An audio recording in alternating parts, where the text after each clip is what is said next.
आज हमारे देश में जो ऐतिहासिक दिन है, ये प्रधानमंत्री नरेंद्र मोदी जी की वजह से ही हमें ये सौभाग्यशाली दिन देखने को मिला है। कहीं ना कहीं पूरे देश की, चाहे वो स्वच्छता आंदोलन हो, चाहे वो करप्शन के अगेंस्ट हो, चाहे वो गंदगी के अगेंस्ट हो, ये हमारे प्रधानमंत्री यशस्वी प्रधानमंत्री नरेंद्र मोदी जी के ही हिस्से में सब काम लिखे गए हैं। कोई भी व्यक्ति, कोई भी संस्था, कोई भी धार्मिक संगठन जो है वो कानून से, संविधान से ऊपर नहीं है। एक दीमक की तरह जो एक करप्शन जो इसको खा गई थी और देश को खा रहा था, अब हमारा देश इससे भी मुक्त हो जाएगा। आज हमारे देश में जो ऐतिहासिक दिन है, ये प्रधानमंत्री नरेंद्र मोदी जी की वजह से ही हमें ये सौभाग्यशाली दिन देखने को मिला है।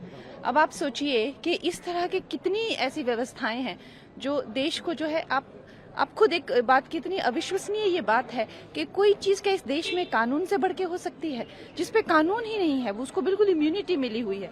तो इस तरह से गैर कानूनी जो है वो काम में इंडल्ज होती है, दिमक बनी हुई है, ऐसी मैं कह रही हूँ। लेकिन ये जब सब चीजों को कहीं ना कहीं पूरे देश की, चाहे वो स्वच्छता आंदोलन हो, चाहे वो करप्शन के अगेंस्ट हो, चाहे वो गंदगी के अगेंस्ट हो, ये हमारे प्रधानमंत्री यशस्वी प्रधानमंत्री नरेंद्र मोदी जी के ही हिस्से में सब काम लिखे गए हैं।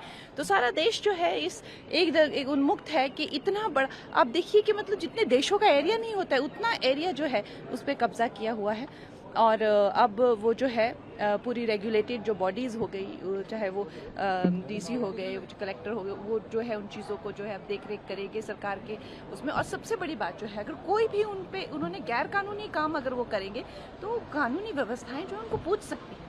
इससे पहले देखिए क्या हालत थी देश की। तो देश ये देख रहा है, समझ रहा है कि चाहे वो कश्मीर हो, चाहे वो अरुणाचल हो, हिमाचल प्रदेश हो, या कोई भी जो काम कितने सालों से रुके हुए थे, वो प्रधानमंत्री नरेंद्र मोदी जी जो है इस देश के लिए कर रहे हैं। गंगा जी, लेकिन जिस तरह से अपोजिशन ने कल कहा कि सरकार इस बिल के बहाने जो माइनॉरिटीज हैं उनके संपत्ति पर कब्जा करने की, इंक्रोच करने की कोशिश कर रही है, उनके रिलीजन में दखल अंदाजी की कोशिश कर रही है, उसके बारे में क्या कहना है?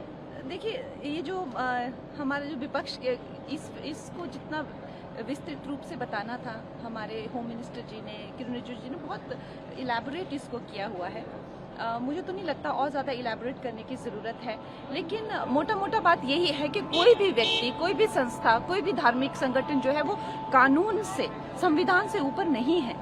ये जो बिल है, अगर मोटा मोटा इसका मैं कहूँ कि क्या इसकी बॉटम लाइन यही है कि इस देश के संविधान से ऊपर कोई भी नहीं है। तो ये हमें आज ये सौभाग्य प्राप्त हुआ है कि एक दीमक की तरह जो एक करप्शन जो इसको खा गई थी और देश को खा रहा था, अब हमारा देश इससे भी मुक्त हो जाएगा।